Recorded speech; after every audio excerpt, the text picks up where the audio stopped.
Welcome, everybody. Welcome to our panelists. Welcome to our guests. We will be discovering how can NGOs boost their fundraising with digital tools. I will be your host today. And with us, we have our panelists from several companies. I will do their introductions following the intro of the general purpose of what we're doing here. So why are we meeting here today? We are meeting here today to tell you an inspiring story of how it has been done, how it has been achieved, and how you can do it too. Because our call to action to you during and following this webinar is that you come to Tech to the Rescue with your ideas, with your projects, with your NGOs, with everything that you feel that might be missing the bridge between the gap, your project and the funds that you might need to go through. So the name of the webinar series is actually Technology for Nonprofits. And the topics that will be included in the first webinar are fundraising. In the second, there's going to be healthcare, and the third, environment. And like I mentioned, the purpose, we're going to bring you some inspirational case studies to address the gap between the digital transformation NGOs and the commercial sector that has been widened as a gap, especially given the COVID times where we know that it's been difficult to raise money overall. So venture capital, private equity, and all the investment funds had to reprioritize where they will allocate their money. So what does Tech to the Rescue do? Tech to the Rescue actually matches tech companies with NGOs to solve the world's problems. And we are a community of change makers from the tech and social sectors, ready to collaborate and implement NGOs activities in a digital fashion on a either pro bono or low bono fashion, depending on the nature of the project. And by matching the technology with the companies, Tech to the Rescue actually facilitates the knowledge sharing and co-creation of solutions and projects, which you will hear about any moment now. And my call to action to you, dear audience, once again, is we're open for your needs and your project submissions. So feel free to utilize the comments section. Feel free to reach out to us individually on LinkedIn. Feel free to reach out to Tech to the Rescue directly. We will be sharing ways of getting to us. However, the main takeaway for you is that we are waiting to hear from you. So now a little bit about the subject that we will discuss. So to set the stage for you a little, we are looking at the source of income for NGOs, how those sources have been impacted by COVID, different tools and trends overview. So in order to implement any project, a nonprofit organization has to, of course, have money. And there are various methods, avenues of acquiring that money. But we know that it isn't always easy. I would actually like to use this flower behind me as a metaphor that all of your NGOs, nonprofit organizations, and projects that are simply made to socially impact the world positively are a little bit like this flower. Not this one specifically, but you are a flower that needs a specific kind of care, a specific kind of soil, and specific kind of water in specific regularity. And we are here to make sure that you can water your plant as well. We will talk about the types of watering, so funding, grants, cash, donations, contributions, membership fees, investment income, fundraising campaigns, and so much more. Just looking through my notes, if there's anything else on that topic. No. So what we will also focus on after discovering the sources of money is the impact of last year and unfortunately this year to come. We know, to give you some statistics, that 31% of international NGOs comes from individual donations. And you can imagine what happened during COVID. To give you an example, locally, 86% of UK charities and 64% of nonprofit responders have declared that they are reducing their costs, cutting back their services, and reducing staff, despite growing demand. And 48% of those charities risk losing their voluntary income because of COVID. NGOs are scaling back operations everywhere. Our goal is to make sure that by connecting your projects with the money, we can counteract those bad statistics and somehow make it work just better. I will stop sharing my screen now. So on to the key topics. Digital solutions for NGOs, optimization and donation maximization. Implementations of new technologies with a well-equipped team, properly adjusted performance tools, and all that resulting in more efficient operations. So from Altruisto and 10 Clouds, dear speakers, please unmute yourself and give yourself a good introduction. Daniel, go first. Go first. So my name is Daniel. I'm the founder of Altruisto.com, and Altruisto is an app that lets users donate to charities while they shop online, and they can do it at no extra costs to them. And we've partnered with Booking.com, with Etsy, eBay, Microsoft, AliExpress, and over 1,000 other stores to provide that solution. And now we're working with 10 Clouds as part of Tech to the Rescue initiative. Exactly. And I'm Ada from 10 Clouds. We are a software house which basically helps customers all over the world to create great digital products and supports them with finding talented developers and designers in Poland and in Europe in general. And of course, we had the pleasure to work with Altruisto as part of being a member of Tech to the Rescue and wanting to give back to the community and make sure that those great ideas will flourish in the digital word. So I guess, Daniel, we could start with telling a little bit more about Altruisto and what is your organization about, and then we can move on to what we did. Yeah, absolutely. So as I've mentioned, Altruisto lets users donate to charities. So we work similarly to some kind of loyalty program or a cashback program where users can support causes they care about, and stores provide incentives to users to choose them over their competition or shop more often from them. And we're kind of representing the revenue sharing version of using digital to fundraise. So revenue sharing is much bigger idea than what we're currently doing, and what we're trying to build with Altruisto is much bigger than what we already have. So the global e-commerce in 2019 amounted to over $3 trillion. And if we were able to move just 1% of that towards solving most pressing issues, we would be able to, for example, protect everyone at risk from malaria via bed nets, or provide 2 billion treatments from parasites, and that would happen just in the first year. So like we're playing for a big prize here. And we really would like to see a world where it's not just about profits, but it's about using profits to do good and to help others. And the way we want to contribute to that vision is that we want to build an ecosystem of apps, products, and services that use their profits to donate to charities that are doing a great job in solving difficult and important problems. And to do that, we first need to reach out to them and explain our ideas clearly. And that's what we've been focusing on recently in our cooperation with 10 Clouds. Yeah, so maybe let's start with how it all happened, how it happened that we were able to deliver a project, which is unfortunately not live, but we'll let you know as soon as we change the website that we are working on. So basically, from our side, what happened is that we had some resources that we wanted to actually not resources. Let's start with why we're doing this, because basically part of our mission is that we want to help out to change the world through technology. And when we heard first of Tech to the Rescue and actually was invited to the initiative, we thought, yeah, this is something that we want to do. And then when the first occasion came in that we really were able to pick up a project to help out an NGO to build a digital product, to digitize their processes, there was there was help from Tech to the Rescue to connect us and start talking.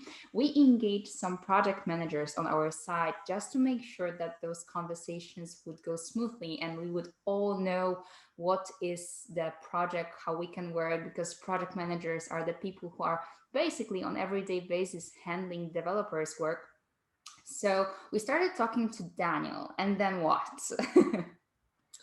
So we had our first initial conversation. We were talking about what we were trying to build with Altruisto and what 10 Clouds is able to provide.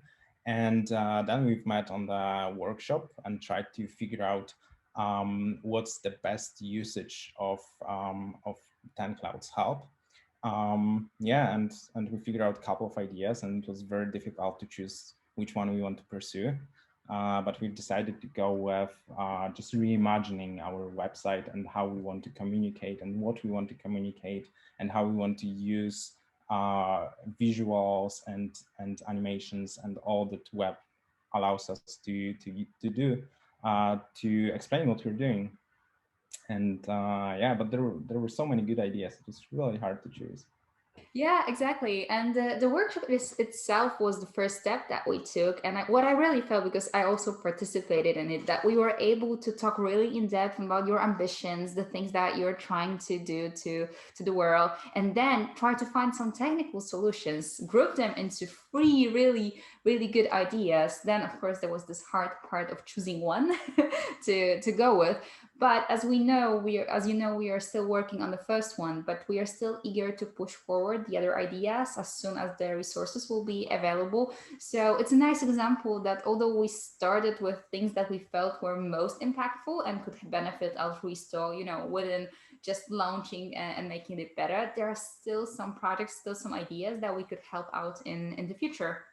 So from my side, it was really smooth. It was oriented on your needs, and I must say that one of the crucial thing was that I believe that we always were transparent in terms of communication. We like whenever there was like lack of resources, we talked to you. We made sure that you're informed on the next steps and what we can do, what we can do on a given time, and that's why I believe it worked so smooth.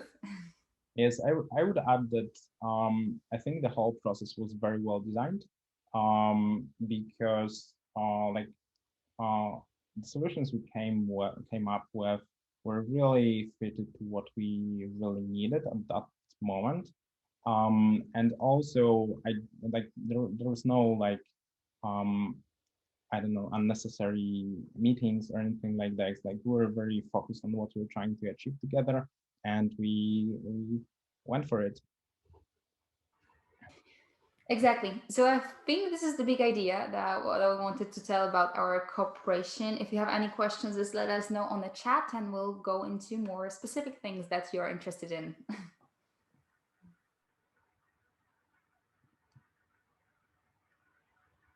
So I guess, Philip, it's back to you or it's back to Daniel. Is there anything else that we should cover? I mean, we were planning to present both of the organizations, which I think happened.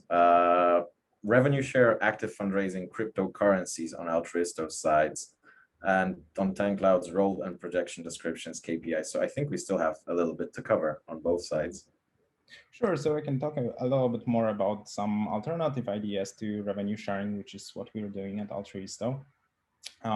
So if I were to suggest something to NGOs that are looking to use tech to facilitate their fundraising efforts in 2021, I would look at first of all, social media. And social media usually have been seen as a tool to raise awareness about certain causes. But recently, Facebook and YouTube, and probably soon other platforms will follow, they have allowed they have provided this feature of fundraising. And for example, COVID-19 Solidarity Response Fund was able to raise, I think, over $5 million. They have spent some funds on Facebook ads to promote that fundraising, but still they were able to raise a lot of money. So I would definitely look at that. Another possible idea is, for example, using online services to offer products with certain logo or with brand identification. That way you can do it very easily with current services like threadless.com, for example, just a few clicks and you drag and drop a few things. And you have like online store that you can promote to your followers, and that way they can kind of identify more strongly with your brand, and that's an alternative source of funds for an NGO. And also, as you've mentioned, Philip, the subject of cryptocurrencies is resurfacing every few months, and recently it's been a hot subject. And really, setting up a wallet to receive donations in cryptocurrencies is very simple, and it's definitely a less crowded space than usual, like regular fundraising. There's, for example, Pineapple Fund that's donated, I think, over $60 million worth of crypto to various causes. I'm not sure what's the legal side of things, but from the tech side, it's very simple to set up a donation wallet. So there are some ideas, and obviously revenue sharing, which is what we're doing at Altruisto. And there are other examples, like, for example, Ecosia, which is a startup from Berlin. That's they make alternative to Google search engine, and they use 80% of their profits to plant trees. There's Humble Bundle, and there are also others. And also, I would like to add that Altruisto is totally open source. We open source everything that we've got. So if anyone wants to make a local version of Altruisto, or anyone wants to like put their own spin on this idea and start something new based on that, they have, like, we're happy to share our know-how and our technology. Yeah, I guess that's what I can add. Okay, I wanted to ask a tricky question, but actually someone got there before me. It's a different one, so I'll save one for later. Thanks for your introduction of Altruisto. I wonder what are the differences and similarities with already existing analogical platforms, such as Funny Money in Poland. Yeah, so Funny Money is a local solution, and there are a couple of differences, although the model of operations is very similar. So Funny Money, as far as I know, they support many charities. We try to focus on certain cause areas that we think are the most pressing. There's the value for a dollar is highest there, and then we're trying to choose the best charities in that space based on the research that's available from independent evaluators. So the process of choosing cause areas and charities is a little bit different. And like there are some small differences, like, for example, we've got most of our shops from UK and US and Australia. And as I've said, Funny Money is a Polish company, and they're having a great product.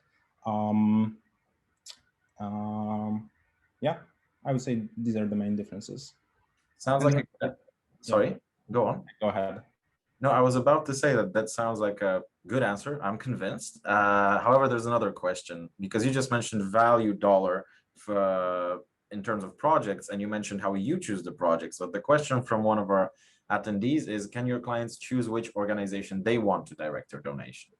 So the user can choose between different cause areas, but they cannot choose between different charities. And we're thinking about implementing like the possibility to choose specific charity that you want to support, but we need to do more user testing on that, whether people actually want to use that.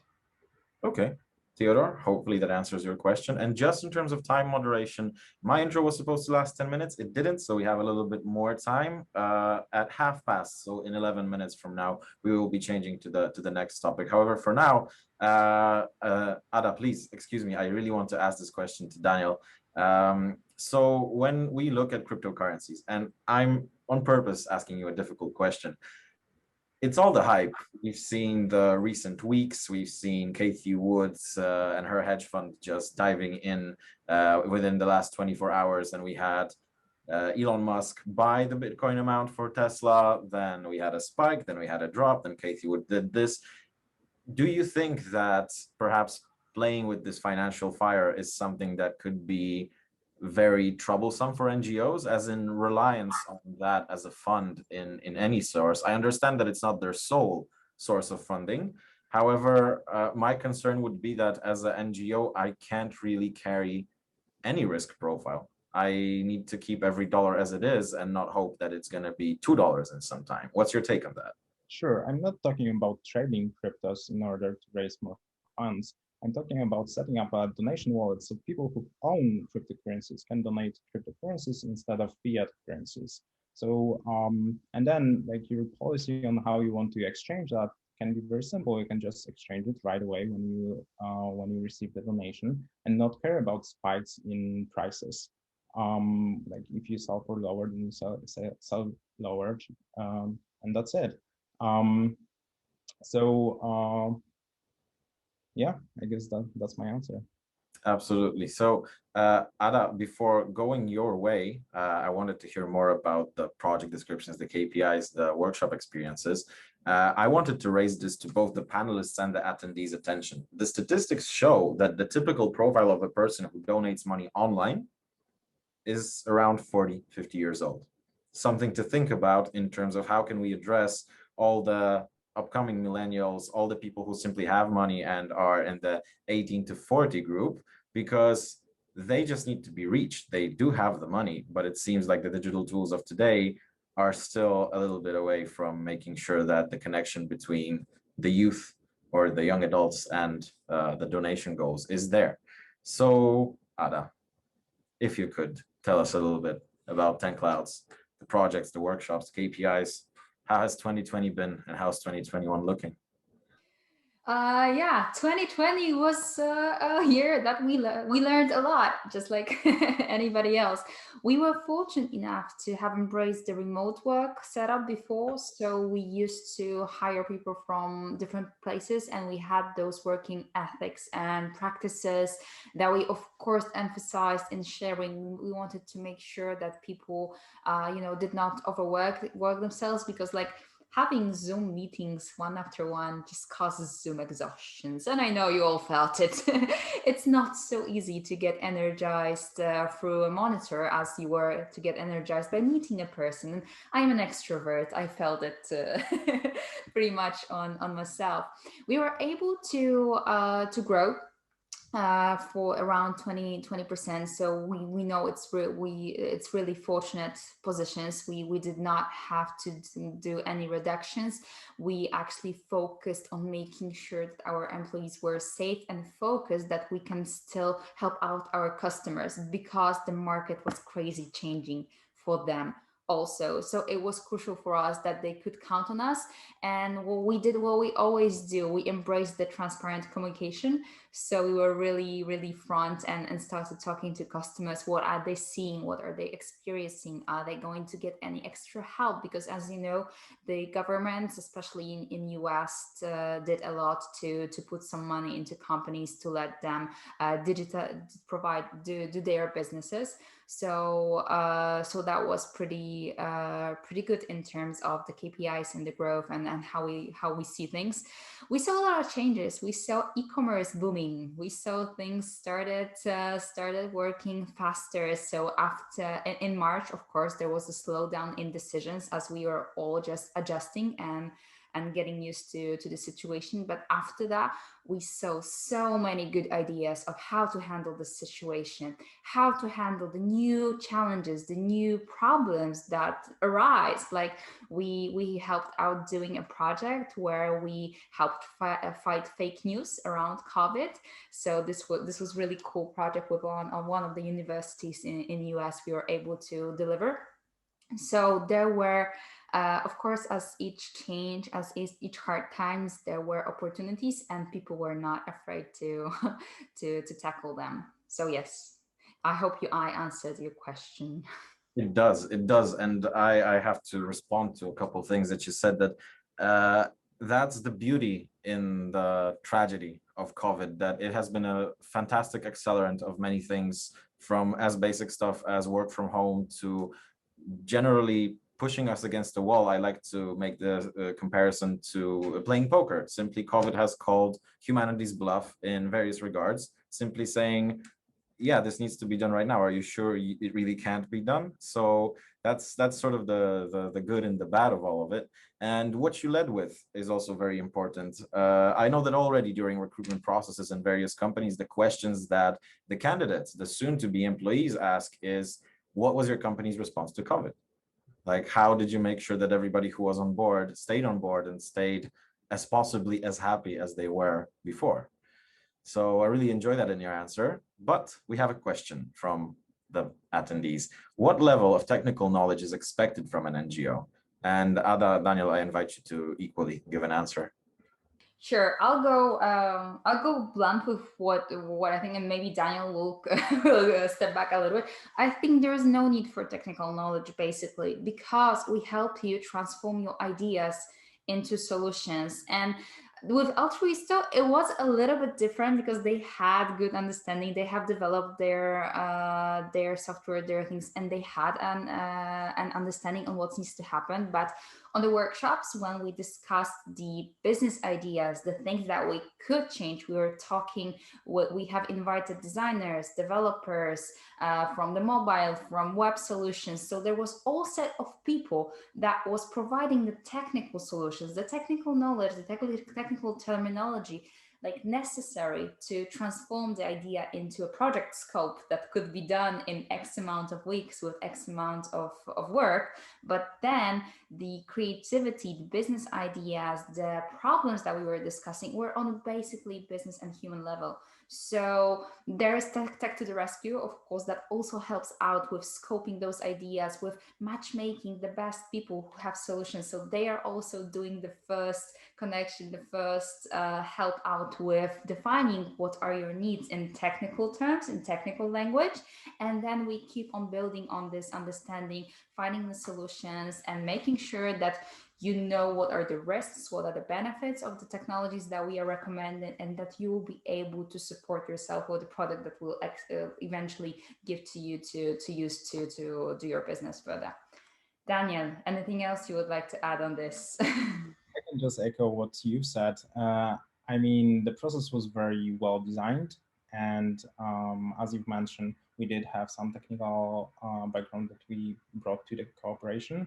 But I'm sure that you would be great at handling someone who doesn't have a technical background.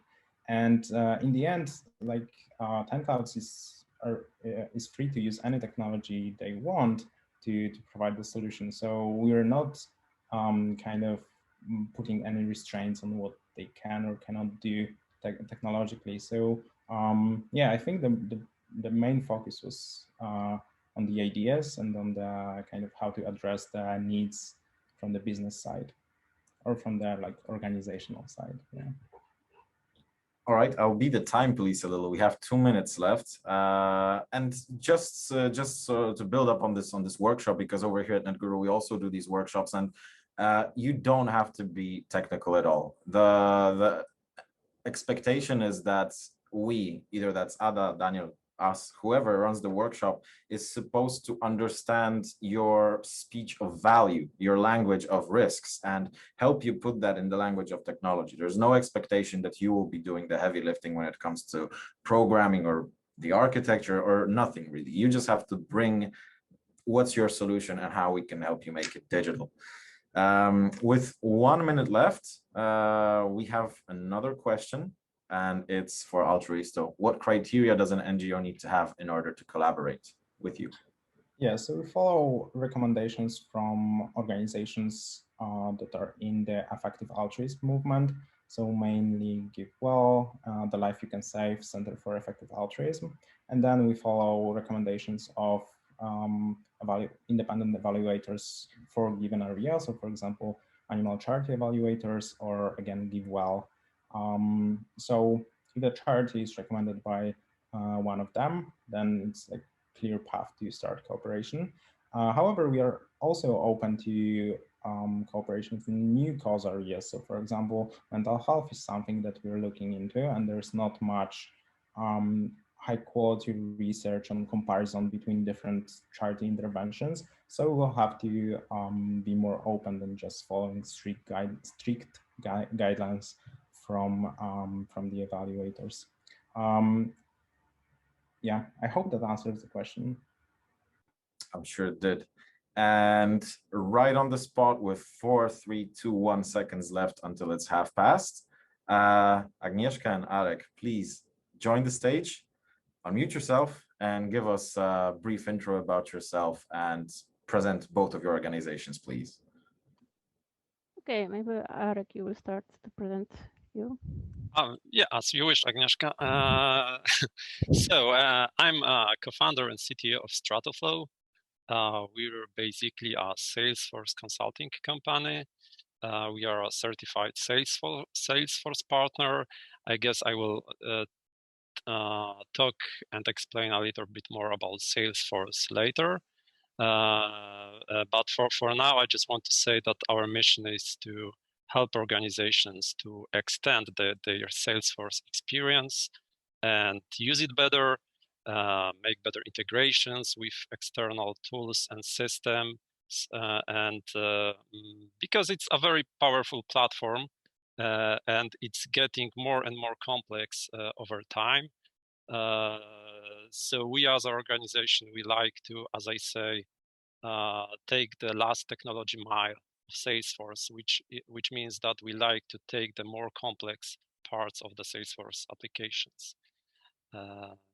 Yeah, that's basically, I think, for now.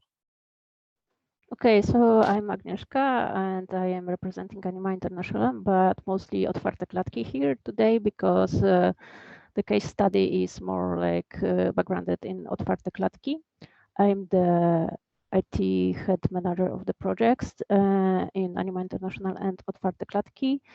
And I'm here to talk a little about our road from zero to the cooperation with Tech to the Rescue and with, like, through the tools that we use. And I will just start with one sentence that my colleague said. One day he said, "Is that all that I do? That I go to the computer with my coffee and click some things?" And that was 2017 when we became a standout charity. And this was really like a big thing for us because, as Daniel mentioned it, Animal Charity Evaluators evaluated us and we became one of the top of the best charities in the world helping for animals. So it may look like that we are just clicking some things in our computer, but behind that there is the whole culture of working. There is a lot of technology and a lot of ideas. So Otwarte Klatki was started in 2012, and it was started by a group of people. And we had nothing back then. I mean, we didn't have any money, and we just knew that we want to help animals. And the first employee was hired in 2015, and it was Jakub, who became, as I can say, IT manager, global development manager, and everything manager, and the main fundraiser in Otwarte Klatki. And that day he started a first spreadsheet file. So it was like 4 years later when we started to collecting a data for ourselves, how many incomes and how many outcomes we have. And he was hired actually from money from our colleagues. So we didn't get any money. We just like did a crowdfunding between us, and we gave him money to work with us. So that's how we started. We created our first spreadsheet with files, and we had a lot of challenges back then because there were no fundraising, but we had this opportunity to work with activists who were IT people, and they were also like from the beginning with us, and they started to preparing our main website based on WordPress, and they prepared a first tool called it was like also a website, but it was called Dobre Dary. It was some e-cards selling shop as a, I could say, first part of fundraising. And that was it. Like we started to creating a database, and we started doing some petitions, and we started to doing some crowdfundings, but we didn't want to go outside with it. Like we didn't want it to use some website for crowdfunding because we didn't want it to lose any data from there, and we didn't want it to lose any fees from that because we wanted to get all the money for our organization. So we created a simple template for petitions, and it's like till today it's updated all the time, but it was a simple template that we could just recode in the front end, and it allows us to collect a lot of emails, which created a big donor base for us. And back then we didn't have even like any CRM. So our volunteer created a custom-made CRM which collected emails and sent it to the SARE mailing system. And this is the first step when we knew who signed what kind of petition and how to collect those donors in some groups or fields. And it was really like a struggle, because from the CRM we downloaded the data to our spreadsheet, and actually till now we work on those spreadsheets. But backing to the tools,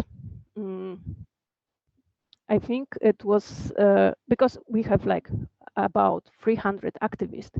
We needed to create some tools easy to use by activists, because right now Otwarte Klatki is like about 30 employees, but also a lot of activists, and we are like a big swarm cooperating together.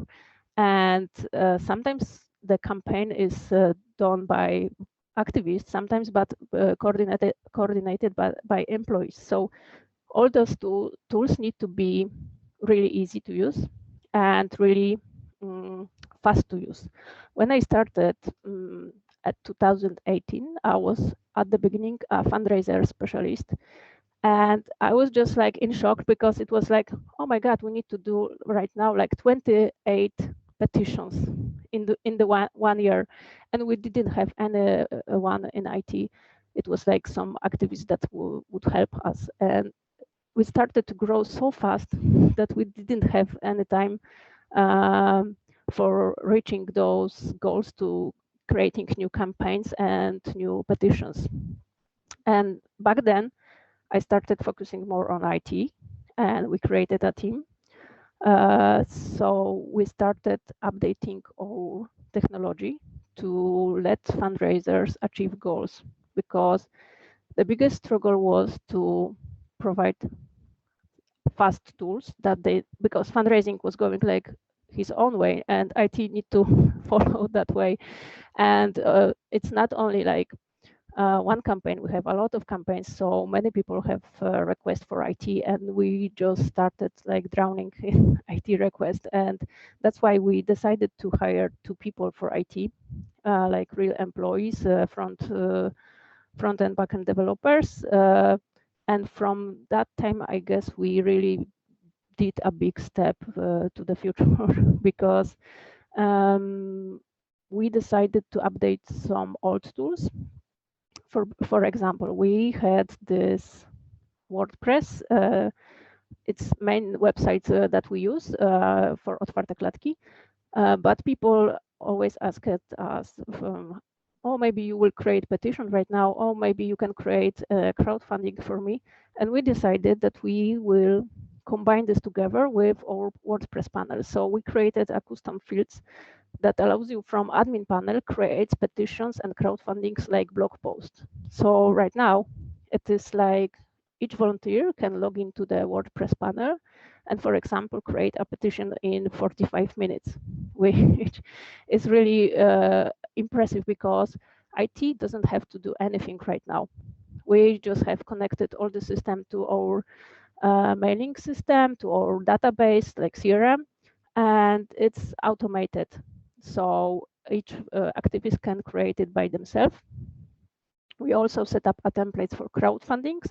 When the progress bar is working automatically, we connected it to the CRM. So when someone needs, for example, campaign for the end year, we just like click update and everything is working, or we just change the domain. So for the IT, we focused on creating a tools for fundraisers and campaigners that will be really fast to use without our help, because we had a lot of things to solve with IT support problems. For example, something is not working on the website. We need to create a lot of emails for people, for activists that doing local fundraising. And I can say that still we have a lot of challenges, like collecting data and doing this manually, because we are not automated in any way.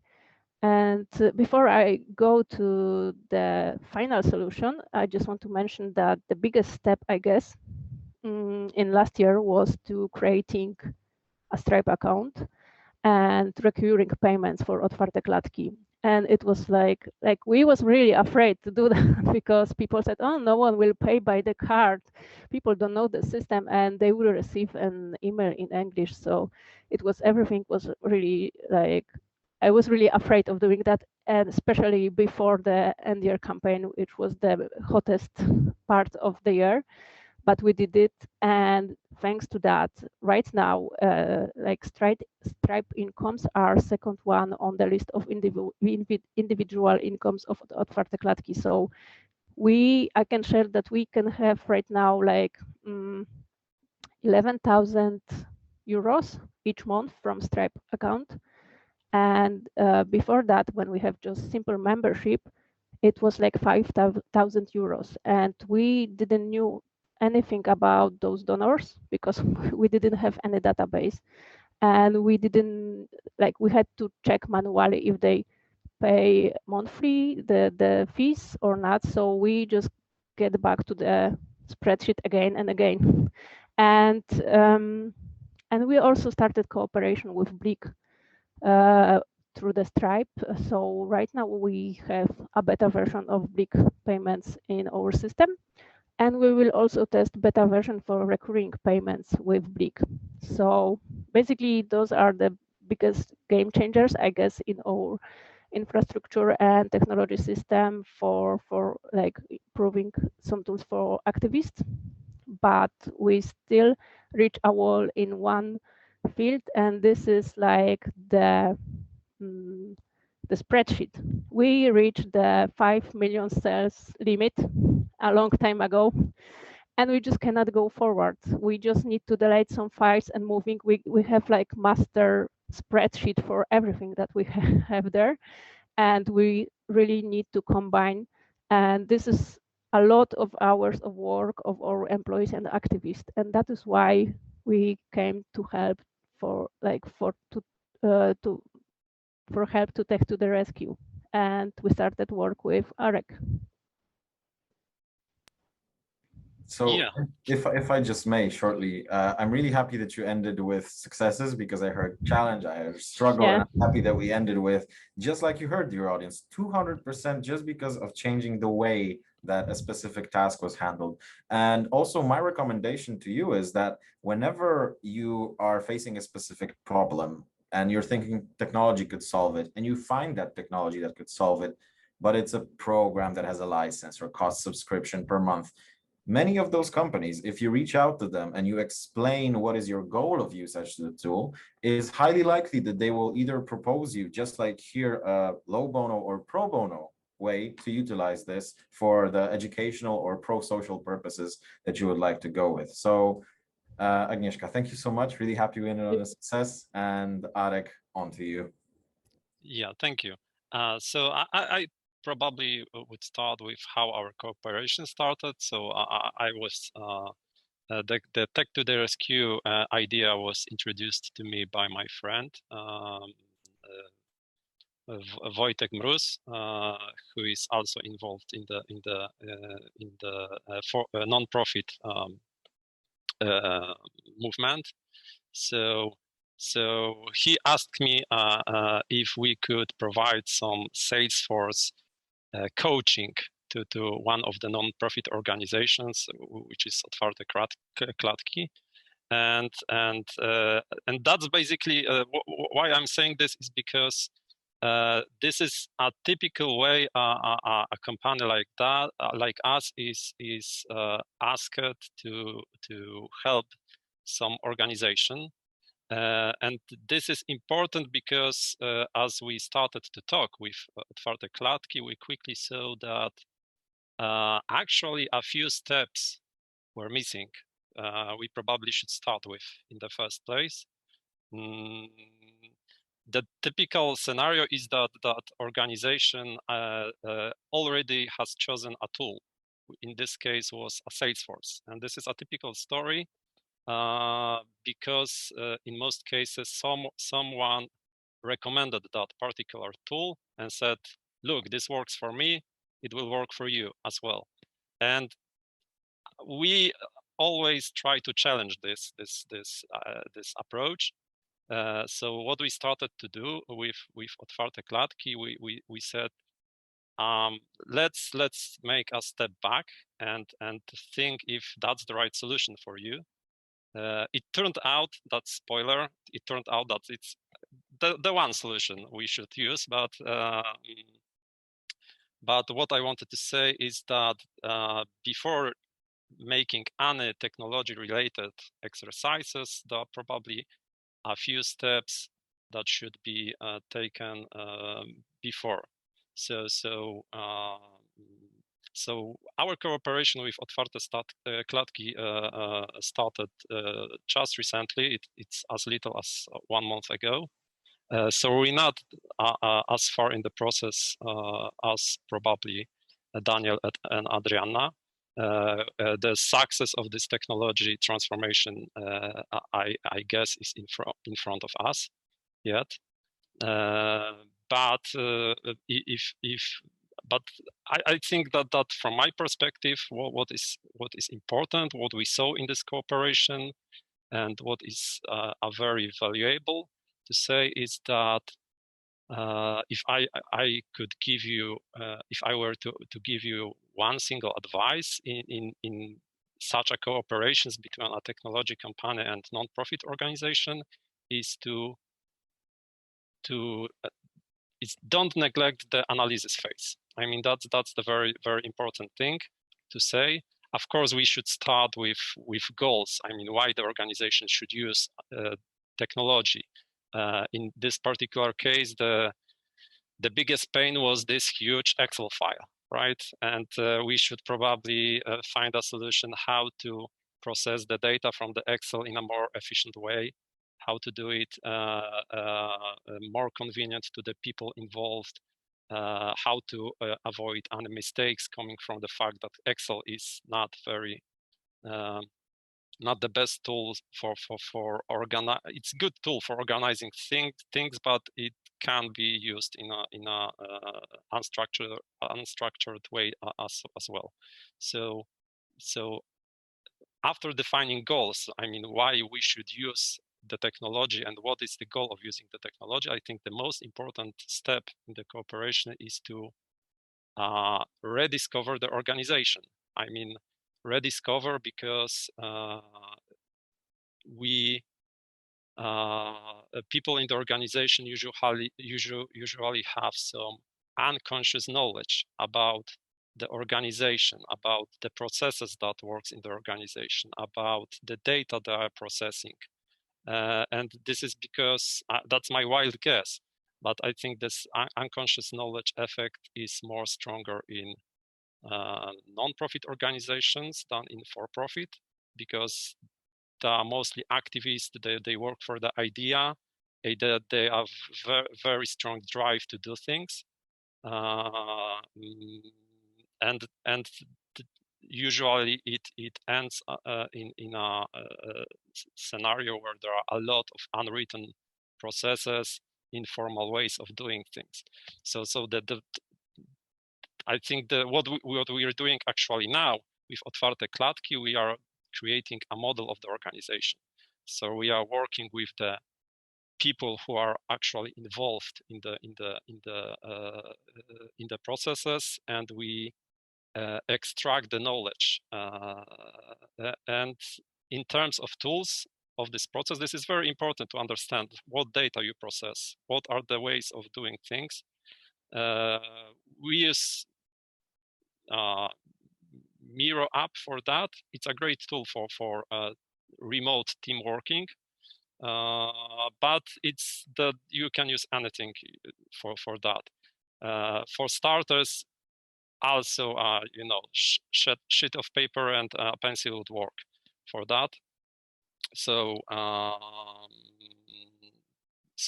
yeah, I couldn't emphasize this more. I mean, the analysis phase is very important.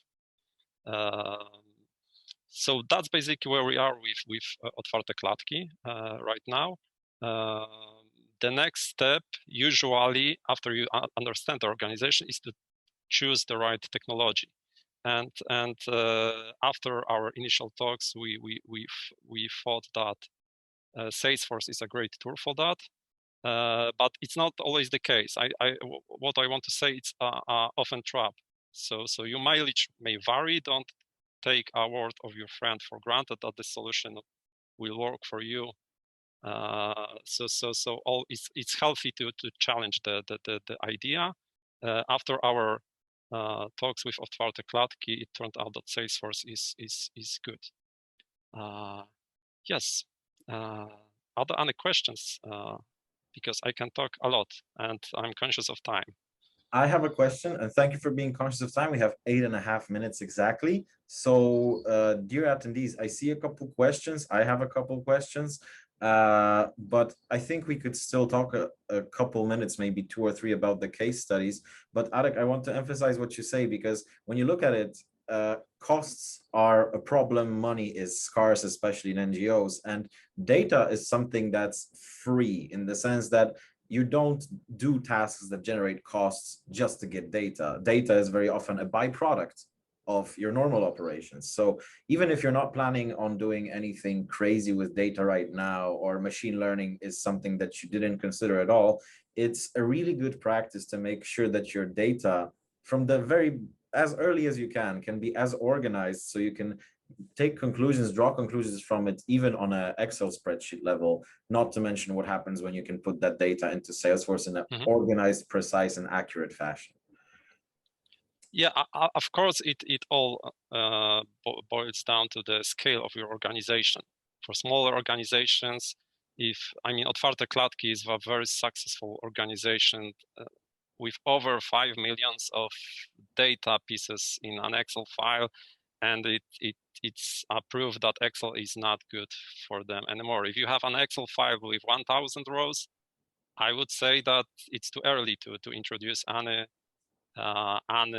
make any major investment in organizing your data in Salesforce and any other technology, because it as I say, your mileage may vary, right? I agree, but also a call to everybody: if you're doing anything to do with digital, make sure your data is clean. You won't regret it. You'll thank us in the future. And a question from Marta: why did you decide to use Salesforce for Otwarte Klatki? What was the challenge, and why was Salesforce the answer? Yes, I guess we did a little research before that, and also our other organizations like Anima Denmark and Estonia and Lithuania started to research in that way, and we just knew that they already using it and how it works for telemarketing. We also think about telemarketing in the future, but I guess we are still growing with donor management, and that was the case because we want to know what will be the behavior of the donors. And I know that Salesforce is allowing that because it's have built artificial intelligence technology. So you can, for example, as far as I know, to know what household is for example, family, I don't know, both donors in one place, what will be their donation in the future, or will they donate, or for what kind of, for example, campaign. And this is something that we miss in spreadsheet because we don't know that data. We know only that, for example, that we have a person with email and that he pay, for example, 20 zloty on that month, but we need to check next month if she did pay that. For example, we have this club at Otwarte Klatki, so a monthly donors pay our fees, and we still have to check it manually. So this is really, I don't want to say waste of time, but it is like a lot of hours of our time for checking those data. And we don't have any, we don't have complete info about the donors. Sometimes we miss some addresses, sometimes there are duplicates and etc. And doing that in a spreadsheet is a really terrible way. But I guess at the beginning, it is really good to have, as Arek said, organizing data anywhere, even on paper. But sometimes when it goes to, right now we have over 30,000 donors, the database is just like crashing all the time. So it allows us to work faster and to know better what will be the future of some donor behaviors, I guess. I hope this is the good answer. I feel like it is. Marta, let us know if there's a follow-up question. I have a question. Agnieszka, you have a background in design prior to jumping into what we're discussing here right now.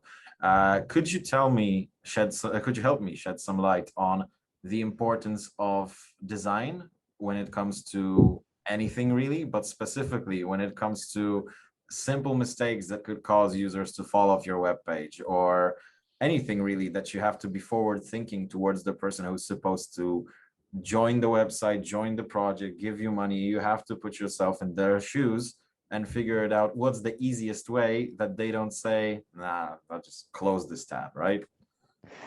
Yeah, so it was always like, because I'm after like Academy of Fine Arts, it was at the beginning really terrible for me to focus on doing not pretty things, because as I know already, the ideal is the biggest enemy of good enough. And in NGOs, you have to be really fast, and you don't need to like prepare really cute websites, because it doesn't matter.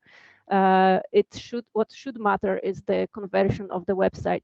And as the UX designer says, the website should be with, I have one quote for that: don't make me think. So you need to know what to do on this website. And thanks to the data that we gather from Google Analytics, and thanks to our marketing team, we know already how people behave on our websites.